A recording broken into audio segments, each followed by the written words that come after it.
Puntahan po natin ang ating Sports 5. Magpapatuloy ngayong Biyernes ang PBA Philippine Cup para po sa Game 5 ng semifinals.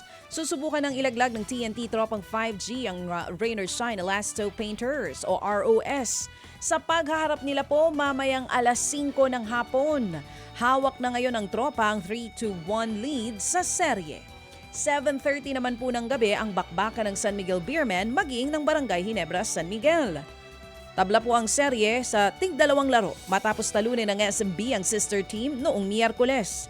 Gaganapin nga ang mga laro sa Smart Araneta Coliseum at mapapanood din po yan sa PBA Rush, RPTV at maging sa Pilipinas Live app.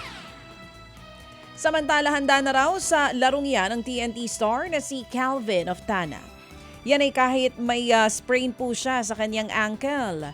Dahil nga sa first quarter ng Game 4 noong Miyerkules.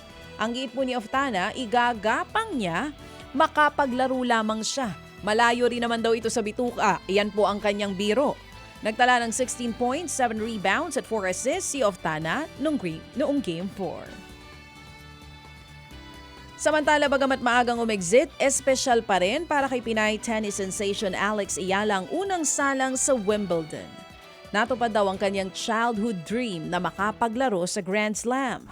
Ikinatuwa rin daw ni Ayala na makapagtala po ng kasaysayan para sa Pilipinas. Ito pong kauna-unahang Pilipino na nakalaro sa Wimbledon sa open era ng tennis. Natapos po nito lamang ang kampanya ni Ayala sa Wimbledon matapos ng mabigo sa defending champion na si Barbora Krejcikova 3-6, 6-2 at 6-1.